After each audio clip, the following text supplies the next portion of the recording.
ମୁଁ କୁନାଲ, ଆପଣ ଦେଖୁଛନ୍ତି କୁନାଲ ମସ୍ତି ଗ୍ରୁପ୍ ମୋ ଗାଁ। ମୁଁ ଆଜି ଆପଣଙ୍କୁ ଏମିତି ଗୋଟେ ଗାଁ ବିଷୟରେ ଦେଖାଇବାକୁ ଚାହୁଁଛି ଯେକୌଣସି ଏ ଗାଁଟି ମାନେ ସହରରେ ଆମେ ଯେତେ ଫେସିଲିଟି ମିଳୁଛି ଏ ଗାଁରେ ସେତିକି ଫେସିଲିଟି ମିଳୁଛି। ଏଇ ଗାଁଟି ହେଉଛି ଯାଜପୁର ଜିଲ୍ଲାର ଦାନଗଦି ବ୍ଲକ ଅନ୍ତର୍ଗତ ରଣାଗୁଡ଼ି ଗ୍ରାମ ପଞ୍ଚାୟତର ଏଇ ଛୋଟ ଗାଁଟି ବାରାଖାଇ। ସେଇ ବାରାଖାଇରେ ମାନେ ଏତେ ଫେସିଲିଟି ଅଛି, ଆମକୁ ସହରରେ ବି ଏତେ ଫେସିଲିଟି ମିଳିଥାଏ। ମାନେ ଏପରି ପ୍ରାୟତଃ ବହୁତ କମ୍ ଗାଁ ଅଛି ଯେଉଁ ଗାଁ କି ବାରାଖାଇରେ ଯେତିକି ଫେସିଲିଟି ଅଛି ସେତିକି ଫେସିଲିଟି ଦେଉଛି। ଠିକ୍ ଅଛି, ଯଦି ଆପଣମାନେ ଆପଣଙ୍କ ଗାଁକୁ ଭଲ ପାଉଛନ୍ତି କି କେଉଁ ଗାଁକୁ ଭଲ ପାଆନ୍ତି ତାହେଲେ এই ଭିଡ଼ିଓ ଟିକେ ଲାଇକ୍ କରନ୍ତୁ ଆଉ ଆପଣମାନେ ସବସ୍କ୍ରାଇବ୍ କରିବାକୁ ଭୁଲନ୍ତୁ ନାହିଁ, କାରଣ ମୁଁ ଏହିପରି ନୂଆ ନୂଆ ଗାଁ ଅନ୍ୟ ବହୁତ ଗାଁ ବିଷୟରେ ମୁଁ ଆପଣଙ୍କୁ ଦେଖାଇବି। ଆପଣ ଯଦି ଗାଁକୁ ଭଲ ପାଉଛନ୍ତି ତାହେଲେ ସବସ୍କ୍ରାଇବ୍ କରନ୍ତୁ। ଠିକ୍ ଅଛି, ଚାଲ ଆମେ ଏବେ ଦେଖିବା ଏଇ ଗାଁଟିକୁ। ହଁ ଦୋସ୍ତ, ଆପଣମାନେ ଦେଖିପାରୁଥିବେ ଏଇ ମନ୍ଦିରଟି, ଏହି ମନ୍ଦିରଟି ବାବା ପରମେଶ୍ୱରଙ୍କ ମନ୍ଦିର, ଯାହାକି ବାରାଖାଇ ଗ୍ରାମରେ ଅବସ୍ଥିତ। ଏହି ମନ୍ଦିରଟି ବହୁତ ଲୋକ ଆସନ୍ତି। ଆମେ ଭିଡ଼ିଓଟି 4ଟା ବେଳେ ସୁଟିଂ କରିଥିବାରୁ କେହି ଲୋକ ଦେଖାଯାଉନାହାନ୍ତି। ଠିକ୍ ଅଛି ଦୋସ୍ତ, ଏଇ ଜାଗାରେ ଦେଖିପାରୁଥିବେ ବାରାଖାଇ ଗ୍ରାମର ଗ୍ରାମଦେବୀଙ୍କ ମନ୍ଦିର ଏଇଟା। ଏଇ ଦେଖନ୍ତୁ ପୋଖରୀ ଅଛି, ସେ ପୋଖରୀରୁ ସବୁ ପାଣି ନେଇକି ଭୋଜି କଲେ ଏଇଠି ଭୋଜି କରନ୍ତି। ଆଉ ଆମର ଦେଖିପାରୁଥିବେ ଏଇଠି ମା ଗ୍ରାମଦେବୀ, ଯାହାକି ନା ମା ଖଣ୍ଡୁରାଇ। ଦେଖନ୍ତୁ ଦୁଇଟି ଘୋଡ଼ା ଦୁଇ ପାର୍ଶ୍ୱରେ ଅଛନ୍ତି, କଳା ଘୋଡ଼ା ଏବଂ ଧଳା ଘୋଡ଼ା। ଦେଖନ୍ତୁ ମା ଗ୍ରାମଦେବୀ ଏଠି ସେ ମା ଖଣ୍ଡୁରାଇଙ୍କର 7 ଭଉଣୀ ଏଠି ରହୁଛନ୍ତି, ଯାହାକି ମୁଁ ଶୁଣିବାକୁ ପାଇଛି। ମଙ୍ଗଳା ବିମଳା ଏମିତି କରି କ'ଣ 7 ଦେବୀ, ମା ଖଣ୍ଡୁରାଇ ଏମିତି କରି 7 ଦେବୀ ଅଛନ୍ତି। ଦେଖନ୍ତୁ କେତେ ଭଲ ଏଇ ଜାଗାଟିକୁ ପ୍ରାୟ ମଙ୍ଗଳବାର ତ ସବୁ ଲୋକ ଏଠି ଭିଡ଼ ରୁହନ୍ତି ମାଆଙ୍କୁ ଟିକେ ନମସ୍କାର କରିବେ। ଠିକ୍ ଅଛି, ଯେଉଁମାନେ ଦେଖୁଛନ୍ତି ଏଇ ମାଆଙ୍କୁ ଟିକେ ନମସ୍କାର କରନ୍ତୁ, କାରଣ ଏ ମାଆ ମାନେ ଏତେ ଭଲ। ମୁଁ ଯେତେ ଶୁଣି ଆସିଛି ମାଆକୁ ଏମିତି ଗୋଟେ ଆମର କଥା ନାହିଁ, ଡାକିଦେଲେ ଓ କରନ୍ତି, ସେହିପରିକା ଏଇ ମାଆ ଡାକିବା ମାତ୍ରକେ ଓ କରିବେ। ଆପଣଙ୍କୁ ଯେତେ ବିପଦ ଥାଆନ୍ତୁ ସାହାଯ୍ୟ କରିବେ। ଇଏ ହେଉଛନ୍ତି ମା ତାରିଣୀଙ୍କ ପୀଠ। ବହୁତ ଛୋଟ ଜାଗା, ମା ତାରିଣୀ ଏଠି ଖାଲି ଅବସ୍ଥିତ ଅଛନ୍ତି। ଆମର ସେଠି ଯେଉଁ ଦେଖୁଥିଲେ ଆମର 7 ଭଉଣୀ ଯାକ ଅଛନ୍ତି। ଏଠି ମା ତାରିଣୀ ଆମ ଗ୍ରାମ ପାଖରେ। ଦେଖନ୍ତୁ ବାରାଖାଇ ଗ୍ରାମରେ ଏକ ସ୍କୁଲ, ଉପ୍ରା ବିଦ୍ୟାଳୟ କରିକି ଏଇ ସ୍କୁଲଟିକୁ ଦେଖନ୍ତୁ। ଇଏ ହେଉଛି ଗେଟ୍। ଏଠି ଆମର କାମ ସ୍କୁଲ ଭିତରେ ଆମର ନୂଆ ଘର ଆଉ ଏବେ ତୋଳା ହେଉଛି, ସେଥିପାଇଁ ଘର ବନା ଚାଲିଛି। ମିସ୍ତ୍ରୀମାନେ ବି କାମ କରୁଛନ୍ତି, ଦେଖିପାରୁଥିବେ ମିସ୍ତ୍ରୀମାନେ କିପରି କାମ କରୁଛନ୍ତି।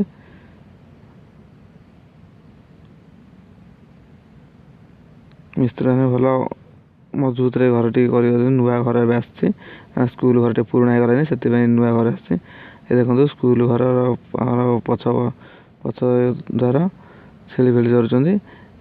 ଇଏ ଆମର ସ୍କୁଲ, ଯାହାକି 1ମ ରୁ 5ମ ଯାଏଁ ଏଠି ପାଠ ପଢ଼ା ହେଉଛି। ଏ ଘର ଟିକେ ଖରାପ ହେଇଯିବାରୁ ସେଠି ନୂଆ ଘର ଆମର ବନା ହେଉଥିଲା ଏବେ ଆମେ ଦେଖୁଥିଲେ। ଏଇ ରାସ୍ତାଟେ ଦେଖନ୍ତୁ କରାଯାଇଛି। ଇଏ ଆମ ସ୍କୁଲର ଘର ଦ୍ୱାର। ଦେଖନ୍ତୁ ଆମ ସ୍କୁଲର ପରିବେଶ କେଉଁ ଭଳିଆ ଅଛି, ଦେଖିପାରୁଥିବେ କେତେ ଗଛ ଲାଗିଛି। ଆଉ ମୁଁ ଯାହା ଶୁଣିବାକୁ ପାଇଛି ୟାଠୁ ଆହୁରି ଅଧିକ ଗଛ ଥିଲା, ଏବେ ଗଛ ସବୁ ସାର୍ମାନେ କାଟି ଦେଇଛନ୍ତି, କାରଣ ଛୁଆମାନେ ଦୁଷ୍ଟ ହେବାରୁ ସବୁ କାଟି ଦେଇଛନ୍ତି। ଏଠି ଦେଖନ୍ତୁ ବାରାଖାଇ ଉଚ୍ଚ ପ୍ରାଥମିକ ବିଦ୍ୟାଳୟ, ଏଠି 6ଠ ରୁ 7ମ ଯାଏଁ ପଢ଼ା ହେଉଛି, 2ଟି କ୍ଲାସ୍ ମାତ୍ର ପଢ଼ା ହେଉଛି, ଦେଖିପାରୁଥିବେ। ଏପଟେ ଦେଖନ୍ତୁ, ଏପଟେ କ'ଣ ସ୍କୁଲର ପଛପଟେ କ'ଣ ପଡ଼ିଆ ଅଛି, ବୋଧେ ଛୋଟ ଛୁଆଙ୍କ ପାଇଁ ଖେଳିବା ପାଇଁ ପଡ଼ିଆ ଅଛି। ଆଜି ସ୍କୁଲ ବନ୍ଦ ଥିବାରୁ ଗୋରୁ ଗାଈ କିଛି ପଶି ଆସିଛନ୍ତି, ଗୋରୁ ଗାଈ ଚରୁଛନ୍ତି, ଘାସ ଭଲ ହେଇଛି। ଦେଖନ୍ତୁ ଇଏ ରୋଷେଇ ଘର, କାରଣ ସ୍କୁଲ ଆଜି ବନ୍ଦ ଅଛି, ସେଥିପାଇଁ ଆମେ ସ୍କୁଲ ଭିତରେ ପଶିକି ରେକର୍ଡ଼ିଂ କରିପାରୁଛୁ, କାରଣ ସ୍କୁଲ ଚାଲିବା ଟାଇମ୍ ରେକର୍ଡ଼ିଂ ସାର୍ କରେଇ ଦେଉନାହାନ୍ତି। ଇଏ ଦେଖନ୍ତୁ ହାଇସ୍କୁଲ ଆମର, ଏଠି ଗୋଟେ ମିଟିଂ ଚାଲିଛି ଆଜି, ସ୍କୁଲ ବନ୍ଦ ସେଥିପାଇଁ ମିଟିଂ ଚାଲିଛି।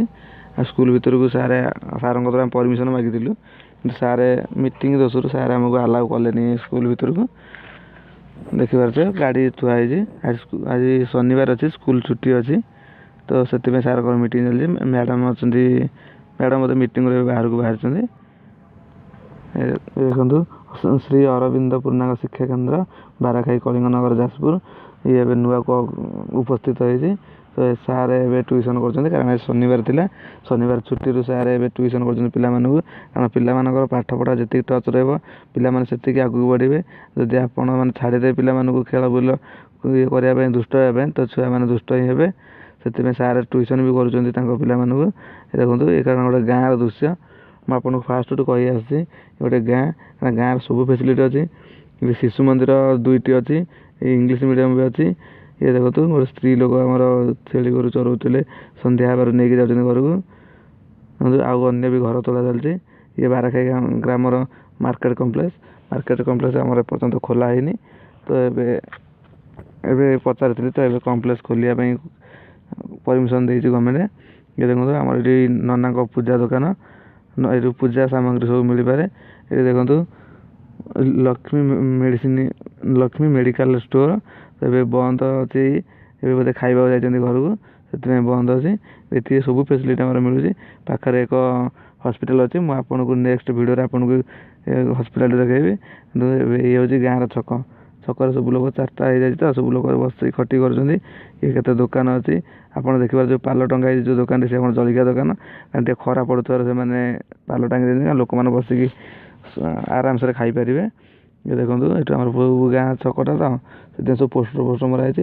କାରଣ ଇଏ ଏକ ଏପରି ଗାଁ, ଗୋଟେ ବଡ଼ ଗାଁଟେ, ତ ଏଠି ସବୁ ପ୍ରକାର ଫେସିଲିଟି ମିଳୁଛି। ମୁଁ ଏଇ ଦୋକାନଟିକୁ ବହୁତ ଟାଇମ୍ ପାଇଁ ଦେଖେଇଛି, କାରଣ ଏପରି ଏକ ପିଲା, ତାଙ୍କ ନାଁ ହେଉଛି ରବୀନ୍ଦ୍ର କୁମାର ସାହୁ। ସେ ବାରାଖାଇ ଗ୍ରାମରେ ଯେକୌଣସି ଭଲ କାମ ହେଉଛି ବା ଗାଁର ଉନ୍ନତି ପାଇଁ ଯେକୌଣସି କାମ ହେଉଛି, ସେ ସେଥିରେ ଭାଗିଦାର ଅଛନ୍ତି। ସେ ଆମର ରେଡ଼ିଓରେ ଯୁବଜ୍ୟୋତି କାର୍ଯ୍ୟକ୍ରମ ଅଛି, ସେଥିରେ ସେ ପୁରସ୍କାର ବି ପାଇଛନ୍ତି।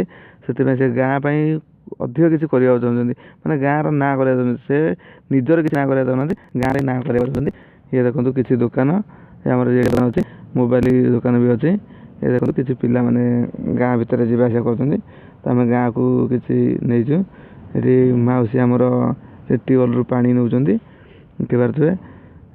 ମାଉସୀ ପାଣି ନେଉଛନ୍ତି, କେତେ ଏକୁଟିଆ ଆସି ପାଣି ନେଉଛନ୍ତି। ପିଲାମାନେ କିଛି ଗାଡ଼ି ମଟର ଧରିକି ଆସୁଛନ୍ତି। ଏ ଦେଖନ୍ତୁ ଏକ ନଈ ପରିକା ଏକ ନାଳ, ପୋଲ ଅଛି।